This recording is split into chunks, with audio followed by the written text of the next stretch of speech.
Hello everyone, today's topic is genetic material. आज के इस लेक्चर में पढ़ेंगे डिस्कवरी ऑफ जेनेटिक मटेरियल के बारे में and structure of nucleic acid के बारे में and some of the important question about this topics. Discovery of genetic material में 3 एक्सपेरिमेंट है जो बहुत ही इंपॉर्टेंट है और इन तीनों एक्सपेरिमेंट को हम आज के लेक्चर में एक के बाद एक डिस्कस करेंगे। So let's start. First one is the Griffith experiment. Griffith experiment was performed in 1928। Frederick Griffith ने 1928 में स्ट्रेप्टोकोकस निमोनिया नाम के एक बैक्टीरिया को यूज करके एक्सपेरिमेंट परफॉर्म किया। अब ये एक्सपेरिमेंट में क्या किया उन्होंने, बेसिकली स्ट्रेप्टोकोकस निमोनिया के 2 टाइप हैं, one is R type, one is S type, means 2 strain है, R strain and S strain. R is rough, S is smooth. क्यों? क्योंकि आर जो रफ टाइप है वो नॉन कैप्सुलेटेड है, नॉन पैथोजेनिक है, और एस टाइप जो है वो पैथोजेनिक है एंड कैप्सुलेटेड है। सो आर टाइप बैक्टीरिया को माइस में इंजेक्ट किया गया। अब जब R type bacteria non pathogenic है, माइस में इंजेक्ट किया गया तो माइस को कोई हार्म नहीं हुआ। लेकिन जब एस टाइप बैक्टीरिया माइस में इंजेक्ट किया गया तो माइस को निमोनिया हो गया और माइस डेड हो गया। When the blood sample of this mice was collected and cultured in a plate, S-type bacteria was present in his blood। ठीक है, then heat killed S-type bacteria। जो S-type bacteria था उसको हीट करके किल किया गया। Then it was injected into mice। अब इस माइस का जब ब्लड सैंपल कलेक्ट करके चेक किया गया तो माइस में बैक्टीरिया प्रेजेंट नहीं था। क्यों? क्योंकि जो माइस था वो लिविंग था और इसके अंदर बैक्टीरिया प्रेजेंट इसलिए नहीं था क्योंकि बैक्टीरिया हीट करने पे किल हो गया था। In fourth set of experiment, living R type bacteria mixed with heat killed S type bacteria and injected into mice. अब माइस जो है अगेन डेड हो गया। जब इसका ब्लड सैंपल कलेक्ट करके कल्चर किया गया तो जो पेट्री डिश में, जो पेट्री प्लेट, ये जो प्लेट्स हैं इसको पेट्री प्लेट कहते हैं, पेट्री डिश कहते हैं, इसमें एस टाइप बैक्टीरिया के कॉलोनीज फॉर्म हुए। अब देखो एस टाइप बैक्टीरिया कहां से आ गया। सो 2 कंक्लूजन हम कंक्लूड कर सकते हैं। पहला तो कह सकते हैं कि जो heat killed S type bacteria है वो किल्ड था, वापस से जिंदा हो गया। और दूसरा हम लोग कह सकते हैं कि आर टाइप बैक्टीरिया जो है वो ट्रांसफॉर्म्ड हो गया, चेंज कर लिया खुद को उसने एस टाइप बैक्टीरिया में। अब पहला जो कंक्लूजन है वो वैलिड नहीं है, एक्सेप्टेबल नहीं है कि जो चीज एक बार डेड हो गई हो वापस से लिविंग कैसे हो सकती है। सो बचा दूसरा ऑप्शन। सो दूसरा ऑप्शन में क्या है कि आर टाइप बैक्टीरिया ने खुद को एस टाइप बैक्टीरिया में कन्वर्ट कर लिया। अब R type bacteria S type में कन्वर्ट कैसे होगा। सो फ्रेडरिक ग्रिफिथ ने कंक्लूड किया कि there is something in S type bacteria which was accepted by R type bacteria and get converted into S type bacteria. कि R type bacteria ने S type bacteria से कोई तो component लिया। अब वो कंपोनेंट क्या है वो फ्रेडरिक ग्रिफिथ ने आइडेंटिफाई नहीं कर पाया, लेकिन बाद के साइंटिस्ट ने आइडेंटिफाई किया और बताया that component is nothing but the DNA molecule. But Griffith ने इसी मॉलिक्यूल को या इसी एक्सपेरिमेंट को उन्होंने ट्रांसफॉर्मिंग प्रिंसिपल या ट्रांसफॉर्मेशन का नाम दिया। Let's move to the second experiment, Avery McLeod McCarty experiment। It was performed in 1944। 1944 में एवेरी मैकलॉयड मैककार्टी ने heat killed S type bacteria के बायोमोलिक्यूल्स को सेपरेट किया, मींस कार्बोहाइड्रेट अलग किया, protein and DNA, all the biomolecules were separated. अब क्या किया कि हर बायोमोलिक्यूल को आर टाइप बैक्टीरिया के साथ मिक्स करके चेक किया गया कि ट्रांसफॉर्मेशन हो रहा है या नहीं। अब देखो पहले टेस्ट ट्यूब में आपको दिख रहा है कि carbohydrate of S type bacteria mixed with R type bacteria, कोई ट्रांसफॉर्मेशन नहीं दिखा।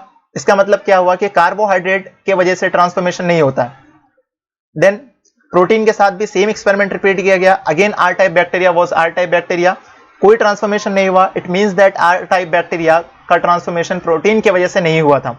बट एस टाइप बैक्टीरिया का डीएनए जब आर टाइप बैक्टीरिया से मिक्स किया गया तब R type bacteria get transformed into S type bacteria. तो यहां पर इस एक्सपेरिमेंट से ये क्लियर हो गया था कि जो डीएनए है वो डीएनए के वजह से ही R type bacteria S type में कन्वर्ट हुआ। बट इसी एक्सपेरिमेंट को फर्दर और अच्छी तरह से प्रूव करने के लिए और बेटर वे में प्रूफ करने के लिए आर टाइप बैक्टीरिया और डीएनए के साथ साथ डीऑक्सीराइबो न्यूक्लियस एंजाइम ऐड किया गया। अब डीऑक्सीराइबोस न्यूक्लियो एंजाइम या ये जो एंजाइम है ये क्या फंक्शन करता है? डीऑक्सीराइबो न्यूक्लियस ये क्या करता है? डीएनए को डिस्ट्रॉय करता है, डीएनए को फ्रेगमेंट कर देगा। और अगर डीएनए फ्रेगमेंट होगा तो एक्सप्रेस नहीं होगा, खुद को एक्सप्रेस नहीं कर पाएगा। और अगर डीएनए खुद को एक्सप्रेस नहीं कर पाएगा तो आर टाइप बैक्टीरिया का ट्रांसफॉर्मेशन नहीं होगा। सो हुआ यही कि आर टाइप बैक्टीरिया का ट्रांसफॉर्मेशन नहीं हुआ। क्यों? Because the DNA was destroyed by deoxyribose nuclease enzyme.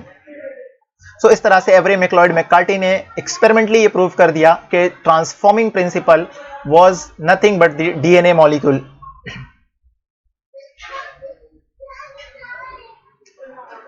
तीसरा एक्सपेरिमेंट था Hershey and Chase experiment. It was conducted in 1952। 1952 में एक्सपेरिमेंट परफॉर्म किया गया यूजिंग बैक्टीरियोफेज।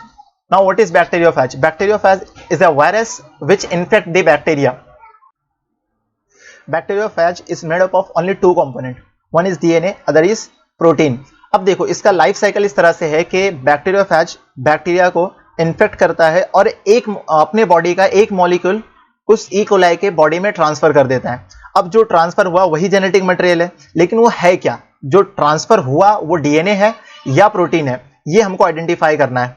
सो बैक्टीरियोफेज दो अलग अलग जगह पे कल्चर किया गया। One was containing phosphorus 32, other containing sulphur 35। यानी कि फॉस्फोरस जो है वो डीएनए में प्रेजेंट होता है। अब एक वायरस इस तरह का अपने पास है जिसका डीएनए फॉस्फोरस 32 से लेबल्ड है, और दूसरी तरफ एक वायरस आपके पास है, बैक्टीरियोफेज है, जिसमें सल्फर 35 लेबल्ड है, जो सल्फर 35 से लेबल्ड किया गया है। अब देखो जब वायरस ने इन्फेक्ट किया ई कोलाई को, तो अपने बॉडी का एक कंपोनेंट ट्रांसफर किया। अब अगर ये डीएनए होगा, it was labelled bye DNA, तो अगर ये डीएनए है तो ये E coli radio activity show करेगा। सो रेडियो एक्टिविटी शो किया कब? when the DNA was labeled with the phosphorus 32 molecule। इसका मतलब क्या हुआ कि phosphorus 32 E. coli के अंदर प्रेजेंट है, और phosphorus 32 E. coli के अंदर अगर प्रेजेंट है तो कहां पर प्रेजेंट होगा phosphorus 32? phosphorus 32 कहां प्रेजेंट होगा? डीएनए पर। इसका मतलब क्या हुआ कि वायरस ने डीएनए बॉडी के अंदर E. coli के बॉडी में ट्रांसफर किया है। At the same time parallel जो लेवल पे जो दूसरा एक्सपेरिमेंट परफॉर्म किया, वहां पर E. coli ने रेडियो एक्टिविटी शो नहीं किया। क्यों? Because it was labelled with sulphur 35, और सल्फर 35 डीएनए में प्रेजेंट नहीं होता है। तो अगर डीएनए में प्रेजेंट नहीं होता है तो जो सल्फर 35 प्रेजेंट है वो कोट में प्रेजेंट है, और अगर कोट में सल्फर 35 प्रेजेंट है तो इसका कोट रेडियो एक्टिविटी शो करना चाहिए। And when the coat was checked for radio activity, it shows radio activity. इसका मतलब क्या हुआ कि जो कोट जो है वो रेडियो एक्टिव है। क्यों रेडियो एक्टिव है? क्योंकि इसके अंदर सल्फर 35 प्रेजेंट है। एंड अगर सल्फर 35 प्रेजेंट है, सो इसका मतलब क्या हुआ कि जो प्रोटीन कोट है वो सल्फर वो किससे बना है? वो बना है प्रोटीन से। Structure of nucleic acid. So DNA is a double helix molecule, means इसमें दो स्ट्रक्चर है, दो हेलिक्स है जो एक दूसरे से एंटी पैरेलल फैशन में प्रेजेंट है, और ये ट्विस्टेड लैडर की तरह है। अब इसमें 4 डिफरेंट टाइप्स के नाइट्रोजनस बेस पेयर प्रेजेंट है, adenine, guanine, thymine, cytosine. Adenine guanine को हम प्यूरिन कहते हैं, जबकि thymine and cytosine are called as pyrimidine. इसके अलावा डीएनए में कॉम्प्लीमेंट्री बेस पेयरिंग पाया जाता है, means adenine is always pairs with thymine, कि अगर डीएनए में जहां पर भी थाइमिन प्रेजेंट होगा उसके सामने एडेनिन प्रेजेंट होगा, जहां पर एडेनिन प्रेजेंट होगा उसके सामने थाइमिन प्रेजेंट होगा। सिमिलरली जी के सामने सी यानी कि गुआनिन के सामने साइटोसिन, एंड साइटोसिन के सामने गुआनिन प्रेजेंट होगा। A pairs with thymine, adenine pairs with thymine by double bond, and guanine pairs with cytosine with the help of triple bond. Now there are 3 different types of bonds present in DNA: hydrogen bonds, phosphodiester bond and glycosidic bond. Hydrogen bond, अब ये hydrogen bond कहां पे present है? Hydrogen bond is present between 2 nitrogenous base pair. जैसे अभी मैंने बताया कि एडेनिन थाइमिन से पेयरिंग करता है बाय डबल बॉन्ड, तो ये जो 2 बॉन्ड बनाएगा that bond are the hydrogen bonds. और गुआनिन साइटोसिन से जो बॉन्डिंग करेगा ट्रिपल बॉन्ड, वो क्या होगा, हाइड्रोजन बॉन्ड होगा। Phosphodiester bond, phosphodiester bond is present between sugar and phosphate group. यहां पर देखिए शुगर मॉलिक्यूल फॉस्फेट से बॉन्डिंग किया और ये शुगर मॉलिक्यूल ये फॉस्फेट से बॉन्डिंग किया। अब यहां पर जो ये बॉन्ड फॉर्म हो रहा है, ये बॉन्ड एक्चुअली क्या है, फॉस्फोडाइस्टर बॉन्ड। यानी कि फॉस्फोडाइस्टर बॉन्ड प्रेजेंट होता है दो न्यूक्लियोटाइड बेस पेयर को जोड़ने के लिए, दो न्यूक्लियोटाइड बेस पेयर को जोड़ता है, जबकि हाइड्रोजन बॉन्ड दो नाइट्रोजिनस बेस पेयर को जोड़ता है। फॉस्फोडाइस्टर बॉन्ड दो न्यूक्लियोटाइड को जोड़ता है, जबकि हाइड्रोजन बॉन्ड दो नाइट्रोजिनस बेस पेयर्स को जोड़ता है। एंड ग्लाइकोसाइडिक बॉन्ड एक नाइट्रोजन बेस को एक शुगर मॉलिक्यूल के साथ जोड़ता है। यहां पर एक ये नाइट्रोजिनस बेस है और ये शुगर मॉलिक्यूल है। शुगर मॉलिक्यूल और नाइट्रोजिनस बेस के बीच में जो बॉन्डिंग होती है, that bonding is nothing but the glycosidic bond. अब जो शुगर मॉलिक्यूल प्रेजेंट है उसको अच्छे से देख लो। यहां पर फर्स्ट कार्बन पे नाइट्रोजिनस बेस पेयर प्रेजेंट होता है, नाइट्रोजिनस बेस प्रेजेंट होता है, फर्स्ट कार्बन पे नाइट्रोजिनस बेस प्रेजेंट है। सेकंड कार्बन पे एक ऑक्सीजन कम है जिसके वजह से इसे डीऑक्सीराइबोस शुगर कहते हैं। एंड थर्ड कार्बन पे एक फ्री हाइड्रोक्सिल ग्रुप प्रेजेंट है। And this free hydroxyl group जो है वो यूज होता है बॉन्ड फॉर्मेशन में, यानी कि ये लीनियर स्ट्रक्चर फॉर्म करने के लिए। जबकि सबसे लास्ट में, सबसे एंड में जो शुगर मॉलिक्यूल होगा उसका हाइड्रोक्सिल ग्रुप फ्री होगा, जिसके वजह से उसे 3 प्राइम कहते हैं। 3 prime means free hydroxyl group at third carbon atom.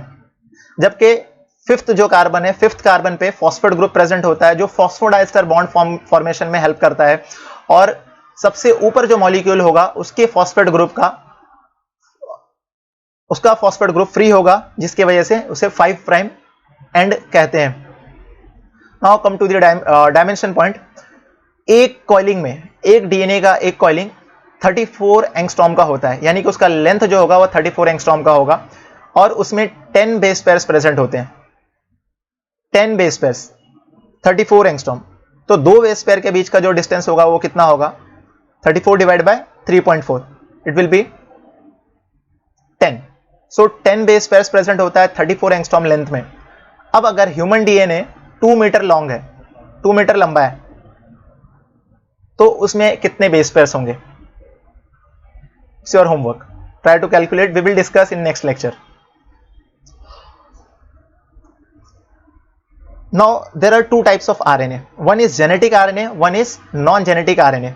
Genetic RNA is the genetic material of some viruses like HIV virus, which is having RNA as a genetic material.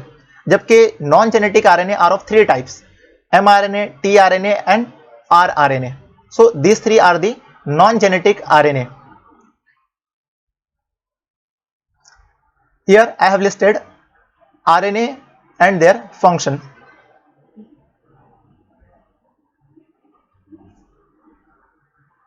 Now come to the question part. First question is the transformation was discovered by. तो यहाँ पे 4 option दिया है: Meselson and Stahl, Hershey and Chase, Griffith, Watson and Crick.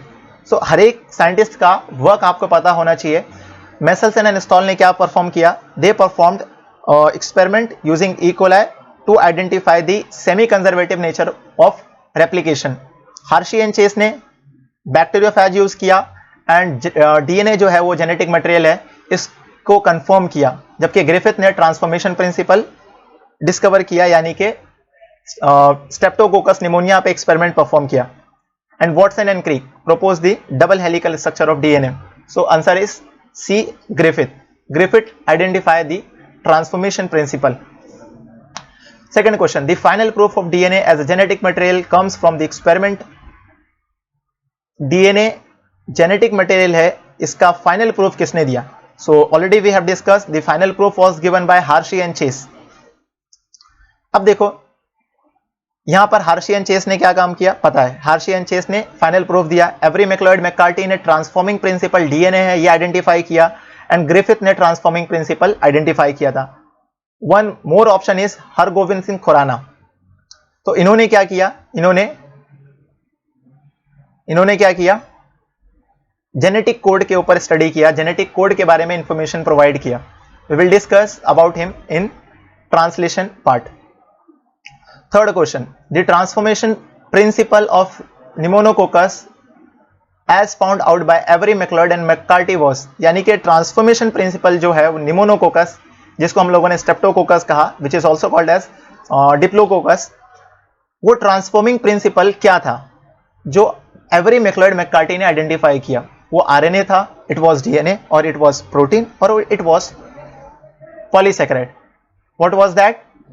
Was DNA molecule. Come to the fourth question. Transformation experiment was performed on which bacteria? So it's very simple question. It was performed on Diplococcus pneumonia. Question number 5. The unequivocal proof of DNA as a genetic material comes from the study on a bacterium, fungus, viroid, bacterial virus. So it was performed with the help of bacteriophage, which was a bacterial virus, means it was infecting on bacteria.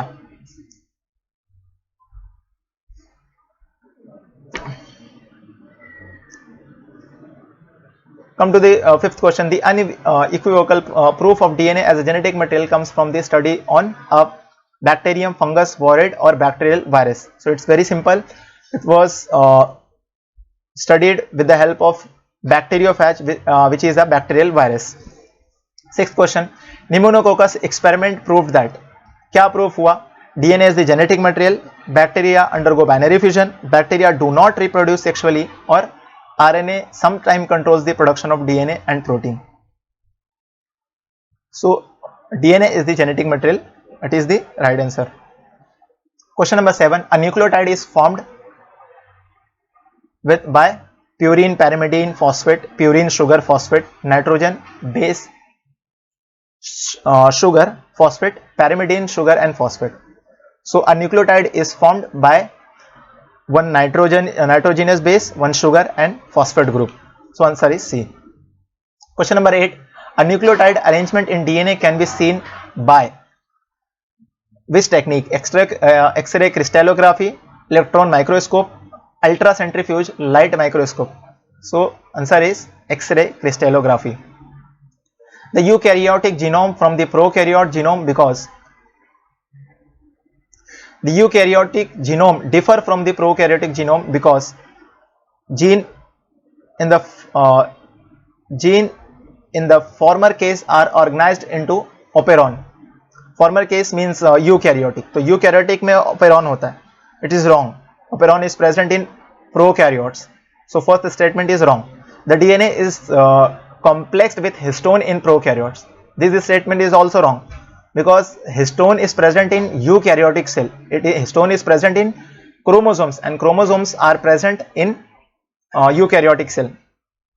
Then repetitive sequence are present in eukaryotes. So this statement is correct. Let's see what's the fourth statement.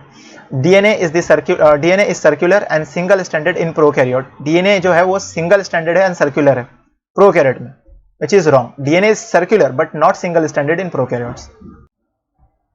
If one strand of DNA has the nitrogenous base sequence at ATCTG, what would be the complementary RNA strand sequence?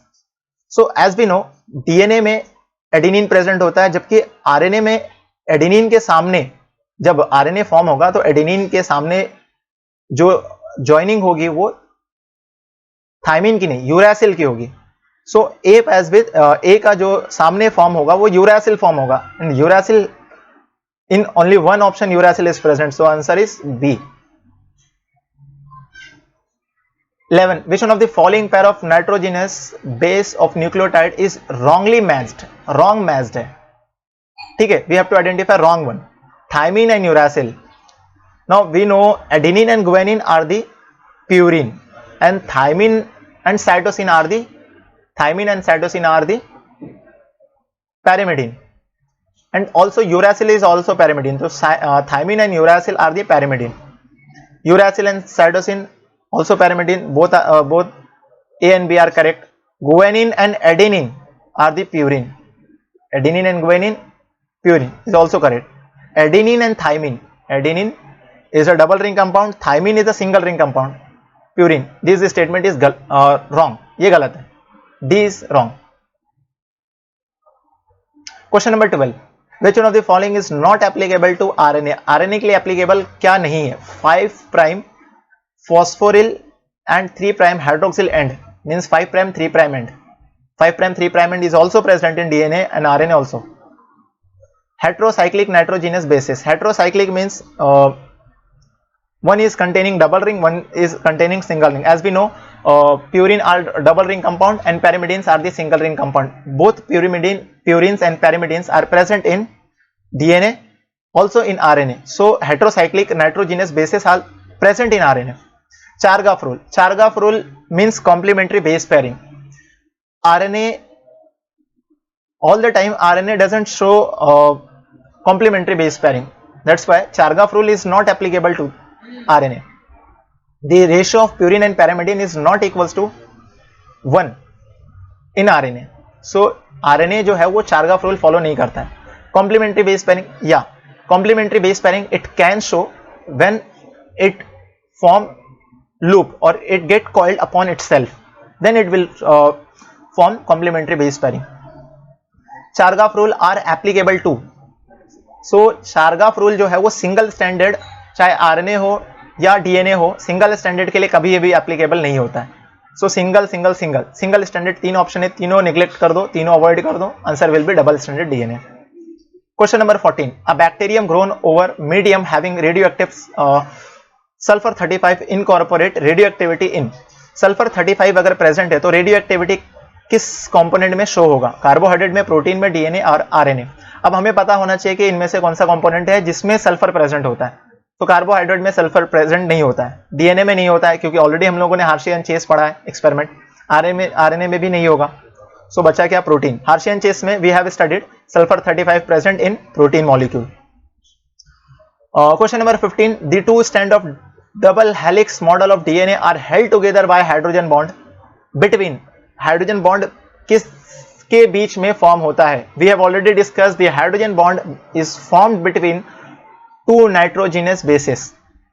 तो कहां पर होगा? Sugar and phosphate group, sugar and nitrogenous base, phosphate group and nitrogenous base, nitrogenous basis. So answer will be D. So stop करते हैं आज के लिए. Thank you, thanks for watching.